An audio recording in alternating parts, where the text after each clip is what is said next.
I find myself comfortable with some members of the Democratic Party and uncomfortable with others. The same thing's true in the Republican Party. I think this liberal conservative term has been much abused. Some people would consider me a wild-eyed radical on many issues, and other people would consider me a reactionary beyond redemption. I usually have 3 rules on voting on measures. 1, is it constitutional? 2, is it in the state and national interest? 3, can we afford it? If I resolve all those issues in the affirmative, I usually vote aye. If I resolve them in the negative, I usually vote no. Of course, presidents up until the days of Roosevelt tried to pick out the most learned judges, scholars, and lawyers for appointment to the Supreme Court bench. And they were considered non-political in character. It was their responsibility to construe the Constitution and the law and make decisions accordingly. And of course, during the early days of Roosevelt's administration, the Congress passed a multiplicity of laws, and a good many of them were declared unconstitutional by the Supreme Court of the United States. And Roosevelt, you remember, tried to pack the Supreme Court by adding additional judges there too. After long and heated debate, Congress finally rejected that effort. And then nature took its course. A lot of those judges started dying, and some of them, I believe, retired. And it gave Roosevelt the opportunity to pack the Supreme Court that the Congress had rejected. And he started appointing judges then not for what they knew, but for what they would do. Unfortunately, that trend has continued. We've had a whole pattern and series of decisions that have repudiated prior decisions that were valid for more than 100 years. And we really had virtually a revolution in this country as a result of Supreme Court decisions. They have changed our form of government completely. For instance, the Founding Fathers, were great students of history. And they knew that all democratic governments had within themselves the seeds of their own destruction. So they were determined to create a republican form of government that wouldn't destroy itself. So they delegated to the federal government certain limited powers that only the federal government could do or could do best. All other power and authority was reserved to the states. And then beginning with the Bell decision, as I recall, a Baker decision, I believe, about 1935, the Supreme Court held that Congress could legislate and appropriate in any area of public welfare. And that was the origin of the welfare state as we know it today. And every subsequent Congress has created new welfare programs, delegated more power to Washington. As a result of it now, we're swamped with letters and phone calls daily. I've got 11 telephone lines coming into my office. My mail averages 500 or 600 letters a day.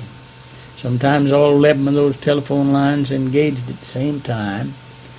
Virtually all the calls and all the letters is some citizen that has a problem, sometimes real and sometimes imagined, with federal agencies. So I've got 30 people up here on my staff in Washington.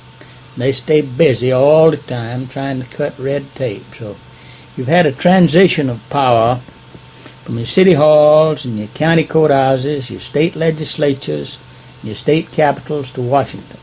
More and more of it's being brought up here daily. And of course now about 1/3 of all the gross national product of this country goes for taxes in one form or another. And even under those conditions, the federal government last year and the present fiscal year that we're in, the budgetary deficits are going to be approaching $150 billion. And that's the reason we've had a decline in our living standard. We've had an erosion in the power of the dollar. We have a lack of confidence in the people and their government. It's gotten so large, so complex, and so far removed, people feel alienated. I don't believe there's ever been a day since I've been in the Senate, now more than 18 and a half years, that I haven't felt a feeling of frustration. to see so much going wrong and yet being utterly powerless to correct it. Well, you know, historically, throughout history, Republican forms of government have built within their system the seeds of destruction. And our foreparents were great students of history. When they framed our Republican form of government, they knew that. They were determined to prohibit that from happening. They knew we had a vast country with divergent interests. And I imagine many of them foresaw the time when it would enlarge from coast to coast, to the Atlantic to the Pacific coast. And they tried to preserve a dual system of government with primary responsibility on the local and state level, delegated power only to the national government, to prevent the seeds of destruction that Republican governments historically have. And they were exactly right in the type government they organized, but they didn't reckon with the power of the Supreme Court to construe the Constitution. So the dual system of government that they envisioned, with real power on the local level, was broken down following Roosevelt's appointees to the Supreme Court when he appointed people for what they would do rather than what they knew. And they cut loose all of the chains that restricted an omnipotent federal government. Since that time, there's been an erosion of power from the municipal buildings and from your county courthouses and from your state houses to Washington. It's gotten to where virtually everyone now comes with a hat in their hand if they want to build a new jail in a little village in Georgia, elsewhere in the nation. They come to Washington hunting federal money. And of course, with that erosion of power has been the discipline that the federal government has been asserting on all of its people. Frankly, I'm frightened about it. We now have about a third of the gross national product going for taxes. We've got about $177 billion annually now in transfer payments, taken away from our most productive citizens and given to our least productive citizens. We've got more people actually riding the wagon now than we have pulling it. We've got more people receiving the benefits and largesse of the Treasury than we have taxpayers in the country. A government like that is a grave concern to me. I think our people are becoming concerned, but it has not yet manifested itself in the Congress. If I had my way about it, I'd dismantle about half the federal government and transfer it back to the states and counties and municipalities. Historically, you know, when people lose confidence in their government, they start looking for knight on horseback. We've had recent examples of that in Italy with Mussolini and Germany with Hitler. And of course, Britain is in extremely chaotic condition at the present time. And what frightens me about the picture, not only for Britain's welfare, but our own, historically the social programs and the laws and political practices that they adopt in Britain have been followed in this country for some 15 to 20 years later. For instance, as I recall, Britain had their first Labour government either in 24 or 28 with Ramsay MacDonald.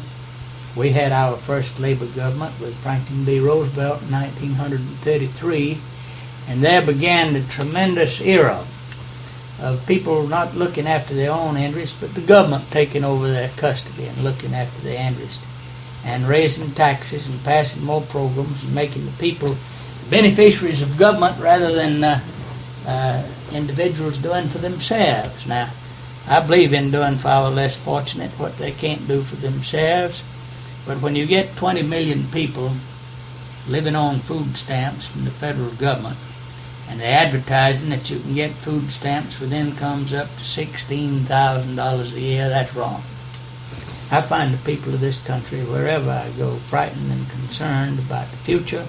And we've had rampant inflation now for some 10 years, and our government has tried to act as banker and Santa Claus and policeman for the whole world, and at the same time passing vast new spending programs here, always with the idea that the government can create wealth and give to the people. They don't seem to realize that the government has no wealth at all. First, they have to take it away from some productive member of society, and then there's a great deal of red tape, and then you give back a portion of it to the people after the huge cost of administration. You've got now about one person in 5, I believe, of productive citizens of the country working for the government, either local, state, or federal. You've got 1 out of every 5 in New York City on welfare. No wonder the city's in chaos and about to go bankrupt. Well, we've made welfare so easy, lots of people would rather live on welfare than work. I don't particularly enjoy work myself. I'd much rather hunt and fish, and if the government made my standard, gave me benefits according to the standard of living to which I had been accustomed, I wouldn't be out seeking a job, doing hard physical labor. I'd just as soon sit around the house and hunt and fish. This country goes through slogans from time to time, and they overreact frequently.